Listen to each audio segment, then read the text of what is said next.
All right, we wanted to take a look at this Xavier TCU matchup, Big East Big 12 battle on Thursday night. And joining me to help me do that is Jamie Plunkett from our TCU 24/7 site. Jamie, thanks for joining me. First of all, I really appreciate you taking some time to do this while you're busy. We talked this summer a little bit about this TCU team, and when we found out that this matchup was going to happen, um, they're now sitting at 81st in Ken Palm.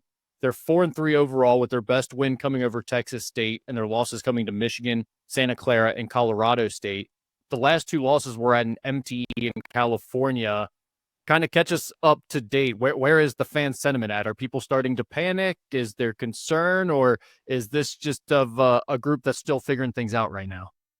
That's a good question. I think the fan base is at a little bit of a frustration point right now because I think for most people, they kind of saw some of the deficiencies that we're seeing on the court and some of the things that you and I talked about this summer playing out in real time. And specifically when it comes to rebounding and then front court size, TCU is really small in the front court. The only guy they've got over 6'10" that plays significant minutes is Ernest Uday. He missed the Michigan game and the game against Alcorn State with a back injury, which led them to have to start a true freshman who's 6'8" at center. And we're seeing kind of the results of that right now in this little bit of a streak where they've lost 3 out of their last 4. They've been out rebounded in all 4 games. They can't get out in transition like they've done in the past few years, and the offense is stagnating in the half court. So a lot of frustration from fans, but it's also some stuff that we talked about is there were warning signs to this. When you have to bring in a whole new roster of transfers and true freshmen, when you've only got one guy who's returning that's playing any minutes at all, you're going to have some bumps in the road early on. Should they be 4-3 right now? Probably not. They should probably be 6-1, 5-2. But this is an opportunity now against Xavier to figure out some things. Maybe try some new rotations. Start a couple bigger guys in the front court. And now's really the time to experiment because if TCU goes into Big 12 play doing what they're doing right now, it's going to be a pretty ugly season. Talk a little bit more about the front court situation because Xavier's dealing with a front court situation of their own. It hasn't really impacted them as much as I thought it might, especially from a defensive perspective. But they lost starting center Lucina Traore before the season. They've been starting a smaller lineup. They've been trying to get more out of their bench from Jerome Hunter and John Hughley as the season's gone on. But even Jerome Hunter is a 6'7" forward manning the post for them at times. So when you speak about the issues for TCU, is it more coming from having issues matching up with opposing big men, or is it they're not getting anything out of them from an offensive production standpoint? What's really been the issue there? It's a little bit of both. It's a little bit of both. Uday's offensive game isn't very refined for a guy who's entering his sophomore year, his junior year, really. I mean, he redshirted at Kansas and then transferred to TCU before last season. So he's still relatively young compared to some of these guys. But, you're also talking about them having played a Michigan team that starts 2 7-footers in their lineup. And so a pretty drastic undersize there for TCU. Beyond him, you've got Brendan Wenzel, a Wyoming transfer who's 6'8". He's pretty thin. He's not exactly a banger. He's more of a stretch four. He's second on the team in rebounding right now. He's done a pretty good job holding his own. But between him and Uday, they are outpacing the rest of the team significantly. You've got David Punch, who's a true freshman, the kid I mentioned. He's about 6'8", looks much taller because of his haircut.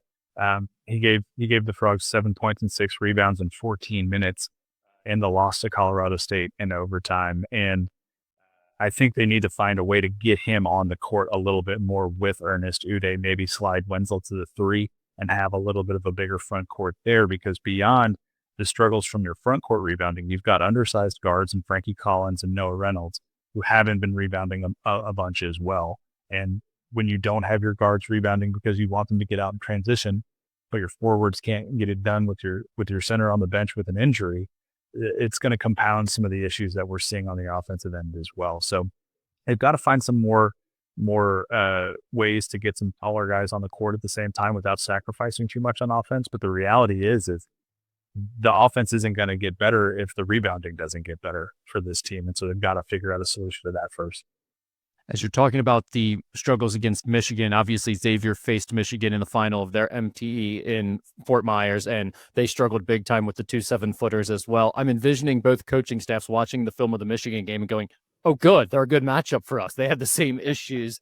One of the other issues that Xavier has had recently is dealing with perimeter ball pressure from opposing defenses, teams that are able to get up in them, switch a lot of screens on the perimeter, take away 3-point shots, and also just make it hard to get the ball reversing and moving throughout their fast-paced offense has given them trouble, especially over the last 2 games.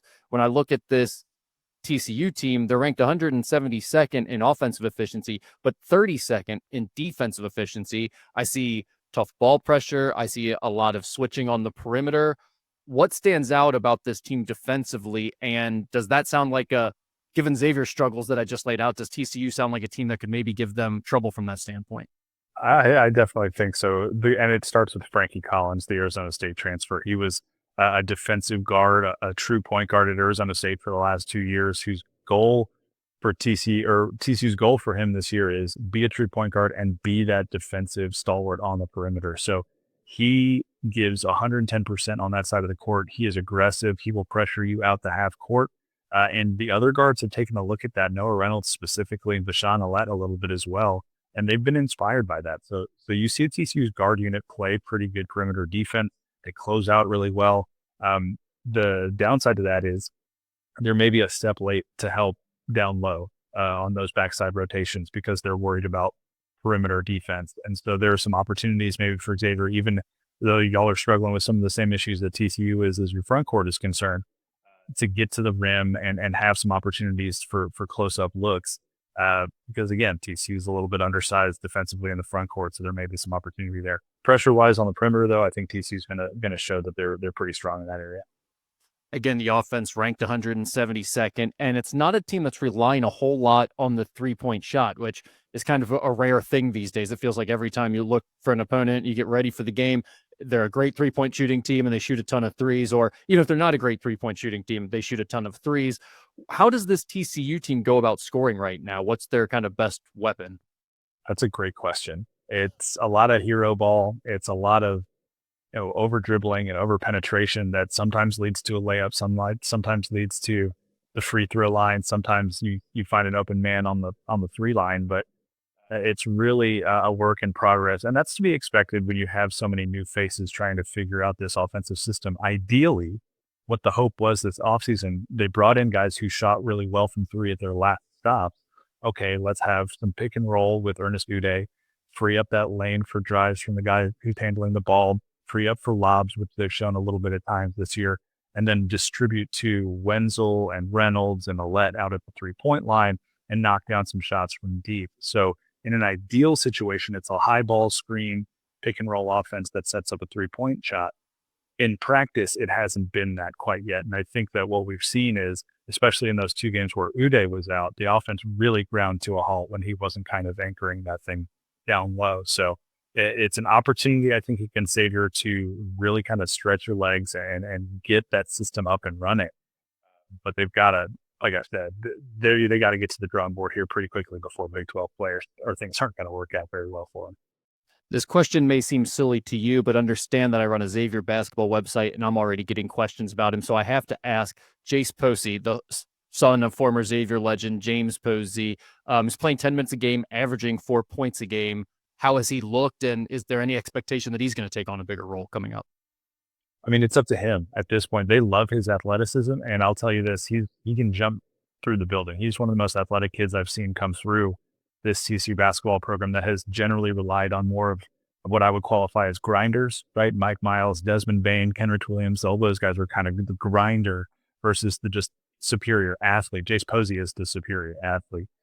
It's been really fun to watch him grow. Obviously, he took a redshirt year last year, playing some limited minutes, but he's looked really good defensively. He's looked great rebounding, if not, maybe jumping a hair too soon and trying to allow his athletic ability to overcome some of the missteps he's made.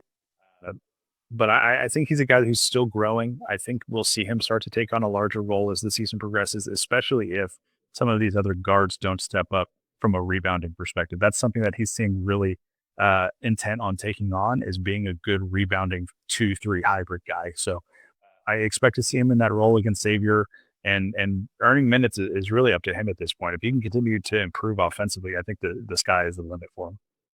All right, Jamie. Xavier's sitting here at 7-1, and I know it's early in the season, so this may sound a little bit strange, but it feels like this is a big game from a fan sentiment perspective. With the way they've played over the last two, struggling a bit, the fact that they were ranked outside the top 100 in the net rankings, to the initial net rankings on Monday, fans are a little bit concerned right now. I think if they win this one, play well, get back on track, fans will feel much better. If not, it could get a little bit dark here in Cincinnati. Is that kind of the same situation in TCU? Does this feel like a really big game from a fan's perspective?